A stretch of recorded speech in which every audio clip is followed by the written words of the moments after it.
Aí depois a gente peça que me perdoa de eu ter deixado aquela sujeirada, né? Aí, como ela já conhece essa palavra, que ela sabe que tem que perdoar, né? Daí ela me perdoa. É que meu esposo é cozinheiro, sabe? O pai dele é cozinheiro, os irmãos são cozinheiros, mas eu gosto de lavar, eu gosto de mexer com água. Então, aí combina, né? Aí dá certo. Quando vocês quiserem almoçar ou jantar lá em casa, estão todos convidados. Meu esposo não cozinha. Às vezes, chega de noitezinha assim, a minha esposa vem, olha nos meus olhos e diz: "Você me perdoa?" "Ah, mas perdoa o quê?" "Não, é que eu preciso do teu perdão." Eu disse: "Não, está tudo bem, né? Às vezes a gente que é marido, o homem já é mais objetivo, né? Se você me der um beijinho, um abraço, está tudo perdoado, né?" É que eu, às vezes, quero brigar com ele, né? Às vezes você recusa. Não tem como você chegar, você quer falar uma coisa, não tem como, você fica até sem graça, sabe? Não sei se aconteceu isso com você. Fica até sem graça. Então, é uma firmeza, assim, uma tranquilidade em Deus, né? Eu digo que isso aí é que ele exerce muito o domínio próprio, sabe? Então, eu quero brigar, mas eu quero brigar, mas não dá certo. Ela está meio, né, aqueles dias assim, irada, meio nervosa e tal, e me provoca, eu fico olhando para ela assim, está perdendo tempo. Eu dou uma risadinha assim, você está querendo brigar comigo, vai perder tempo, né? Uma coisa que eu pedi com Deus eu falei: "Senhor, faz eu esquecer isso, rapidinho." Eu peço isso para ele. Que eu não fique remoendo, né? Eu não fique assim, lembrando. Eu quero esquecer isso rapidinho, Senhor. Porque depois você não volta tudo, aí você acaba. Você lembra, né? Quando é doente com isso, né? Senhor, faz eu esquecer, mas eu não lembrar, eu vou lembrar de outra coisa já. Sabe? Então, assim que eu fico me exercitando bastante. Eu não sei se alguém tem o meu Face lá, né, o Facebook lá, a minha página, vocês podem ver que de vez em quando eu coloco ali assim: Espírito Santo, meu amigo. Eu sempre, quase todo dia eu coloco ali algo, uma palavra do fundo do meu coração, da minha alma, com o Espírito Santo. Então eu tenho o Espírito Santo como meu amigo, meu melhor amigo. E eu sei que se tiver alguma ofensa aqui na minha alma, no meu coração, vai ficar difícil o relacionamento com o Espírito Santo.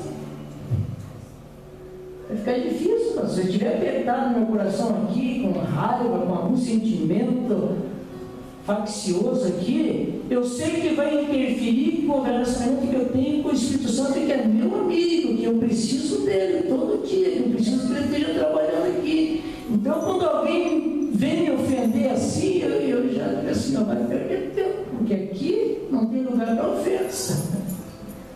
Às vezes, quando é necessário, né, eu tomar uma atitude, dar uma palavra drástica e, né, às vezes é necessário a gente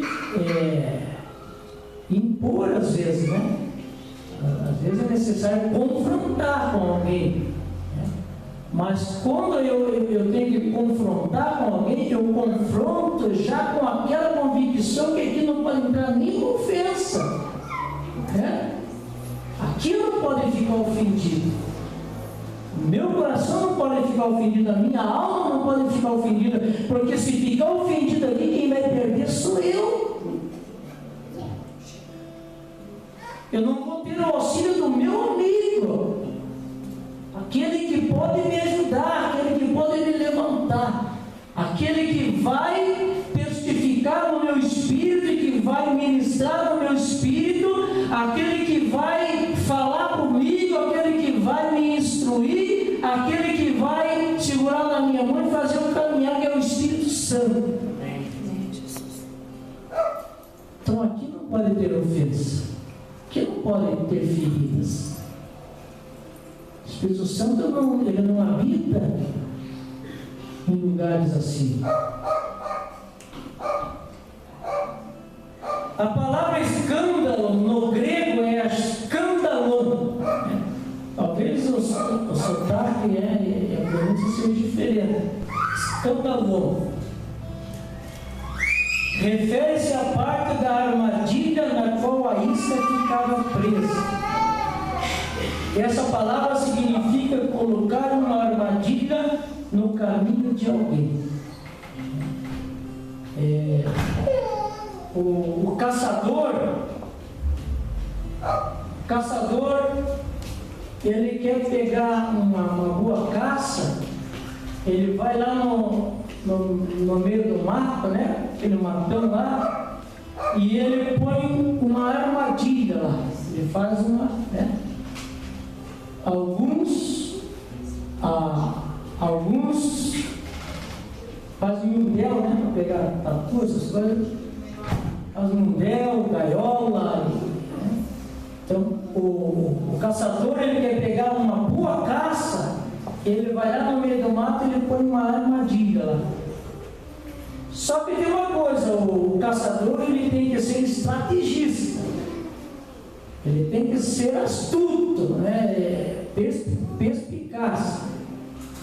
E então ele tem que pôr a armadilha e ficar bem no caminho onde o animal vai passar. E outra coisa, tem que ficar oculto. Não pode ficar visível, tem que ser uma armadilha oculta. E nessa armadilha tem que ter uma isca. E uma isca que o animal gosta, né? Que seja saborosa, apetitosa.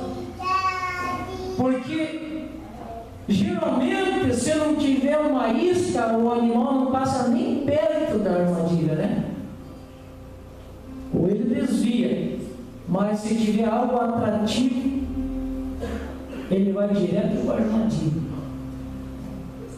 E se ele gostar da isca, ele cai. Então a palavra escandalon, escândalo no grego, refere-se à parte da armadilha na qual ficava a isca. Satanás, ele é ardiloso, ele é astuto. E ele arma armadilhas contra nós. Se Satanás fizer uma armadilha aqui na igreja, ele pode até pegar alguém, mas é um lugarzinho meio difícil, né? Porque aqui tem homens de visão, tem homens de discernimento, mulheres de visão, de discernimento. Mas Satanás muitas vezes ele cega os entendimentos lá dentro de casa. É lá que ele coloca armadilhas muitas vezes. E lá ele coloca armadilhas ocultas dentro de casa. Satanás coloca armadilhas ocultas no casamento. Às vezes tem uma armadilha de Satanás preparada lá no casamento, dentro de casa, na família, mas está oculta. E no meio dessa armadilha tem uma isca. Eu tenho um livro que nós temos lá, né? Eu até aconselho, se você ainda não leu, leia. Chama-se A Isca de Satanás. Alguém já leu? Alguém conhece aí? A Isca de Satanás. Compre esse livro e leia. Você vai ver que a isca de Satanás é a ofensa. A ofensa acaba com os relacionamentos. A ofensa cria a maior confusão nos relacionamentos. Satanás sabe disso. É a isca melhor que ele tem. É a melhor isca que Satanás tem, a número 1. É aquela, né? Quem é pescador, aí tem algum pescador aqui? Que gosta de pescar, né? Você sabe que para cada tipo de peixe tem um tipo de isca, né? Tem um tipo de isca que o peixe mais gosta, né? Se você... Aqui pro lado de Piraquara ali, eles produzem uma caixinha lá, uns bichinhos da laranja, né? Aquela isca é fatal, né? Para pegar alguns peixes. Pôs um anzol, jogou lá, pegou. Satanás, ele é ardiloso, ele é astuto, ele usar a isca certa. E muitas vezes ele põe essa armadilha lá, no teu casamento, no relacionamento com a tua esposa, com o teu esposo, com os teus filhos. E ele deixa lá armado. Até você morder a isca, mordeu a isca, caiu. E tem uma coisa, depois que cai na armadilha, é só o caçador que pode tirar de lá, né? Ou, né, alguém que tenha misericórdia, chegue antes, né? Eu lembro que quando eu era criança, ali nas redondezas da minha casa, tinha uns primos ali que eles gostavam de ter gaiola e viver e cheio de passarinho preso. E eu tinha uma dó desses passarinhos presos. Eu tinha uma compaixão desses passarinhos. E de vez em quando eu chegava sobre a pirâmide lá e abria todas aquelas gaiolas dos meus primos, que eles viviam, os passarinhos ia embora. Até hoje eles não descobriram que era eu que fazia isso. Se é um pecado, né? Se é um pecado, meus primos vão saber então. Se é um pecado, né, eu me arrependo agora. Em nome de Jesus. Mas eu tinha uma dó de me passarinho, que até hoje eu tenho, né? Esses dias uns amigos deixaram uma gaiola, um periquito daqueles australianos lá para a gente cuidar com os tempos para eles, sabe? Alguém abriu a gaiola, sumiu o periquito, ficaram todo mundo desconfiando de mim. Ah, meu Deus. Mas não fui eu. Não ia fazer agora, não ia fazer, né? Porque hoje a gente tem um conhecimento, entendimento das coisas de Deus. Então, a ofensa é uma isca da armadilha que Satanás coloca em nosso caminho. Qual é o caminho que você passa todo dia? É a tua casa. Você tem um caminho que Satanás, é o lugar que Satanás mais procura para pegar você lá dentro da tua casa. Por isso que Pedro diz lá em capítulo 5, versos 8, o que diz lá? Vigiai e orai, porque o diabo, o vosso adversário, anda ao redor da tua casa, bramando como leão, buscando alguém da tua casa que ele possa tragar na armadilha dele. Uma ofensa usada por Satanás pode manter as pessoas presas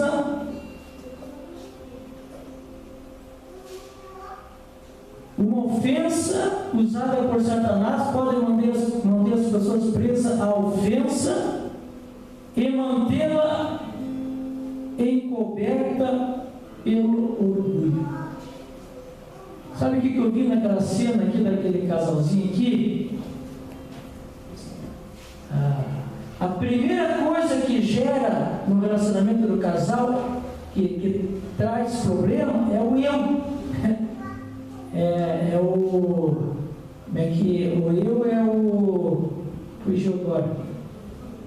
O egoísmo. É o eu, né? Quer dizer, o eu tem que ter o meu futebol, né? Eu tenho que ter o meu sofá, eu tenho que ter o meu isso, quer dizer, a minha esposa tem que entender aquilo que eu gosto. A minha esposa tem que saber aquilo que eu gosto, aquilo que eu faço, né? A minha esposa disse que eu não gostava de futebol quando nós casamos, né? Posso falar? No começo de casado, chegava domingo de manhã, ela dizia assim, vamos para a escola bíblica. Eu dizia, não, eu tenho futebol. Aí eu saía de manhã cedo com a chuteira, 8 horas da manhã, voltava às 5, 6 horas da tarde para casa. E às vezes a esposa com 12 filhos pequenos ia para a escola bíblica, né? Mas ela ia para a escola bíblica com as crianças, voltava para casa, mas estava ofendida Quando eu chegava no futebol de tarde, né? Eu não vou falar para vocês o que acontecia, porque não era coisa boa. Mas já dá para vocês entenderem, né? O que acontecia. Isso foi durante um tempo do nosso casamento, né? Acontecia coisa muito ruim. Então, o dia que eu decidi entrar no ministério, tinha um pastor muito abençoado que ele deu um curso para nós, né? Do ministério. E aí ele sempre frisava isso, ó, futebol com o ministério não dá certo. Ou você se dedica no futebol, ou se dedica no ministério. Você pode até jogar a tua bolinha de vez em quando, mas assumir compromisso com o futebol não dá certo com o compromisso de ministério. E aquilo foi dando comigo, né? Até que o dia que eu disse, então, aí o pastor dizia, então, se você quiser ser um bom obreiro, se você quiser ser um bom homem de Deus, você tem que decidir ou futebol ou ministério. Bem, eu tomei a minha decisão, não estou mandando ninguém tomar a mesma decisão que eu tomei. Mas o problema, o maior problema para não se pedir perdão, para que o relacionamento fique quebrado, o maior problema para que não haja operação de perdão dentro de casa, para que as coisas não se normalizem, para que as coisas não fiquem bem, é o tal do orgulho, né? Ah, não, eu já cansei de me humilhar, agora chega. Já cansei de falar, cansei de... não dá mais, né? Orgulho. O orgulho atrapalha. O orgulho impede de... O orgulho nos impede de admitir a nossa real situação. Geralmente a gente sempre diz, está tudo bem, né? Pai, não está tudo bem? Tudo bem. Tudo bem, pastor. Isso é orgulho. Se não está bem, não está bem. Lógico que você não pode sair por aí contando para todo mundo que não está bem, né? Mas se o teu pastor perguntar para você como é que está e se não está bem, está aqui uma pessoa que você tem que dizer, pastor, não está bem não. Está em casa, está difícil, pastor, né? A moça ligou ali para, né? A moça da festa ligou lá, ó, precisa de ajuda. O problema é que é muitos problemas em casa, relacionamento quebrado, que as pessoas vêm para a igreja, mas o relacionamento fica quebrado em casa, as pessoas participam de louvor, de adoração, de glorificação, mas em casa o relacionamento continua quebrado, é por causa do orgulho de não pedir ajuda, é o orgulho de não reconhecer que as coisas estão ruins, que não está fácil, que sair do buraco, que vai acabar em destruição, e não pede ajuda, não pede socorro, e prefere que as coisas fiquem como está, porque o orgulho atrapalha de pedir ajuda. O orgulho impede de você admitir a real situação. Não, eu não estou ofendido, eu já perdoei. Mas só que quando está perto, aquilo arde, né?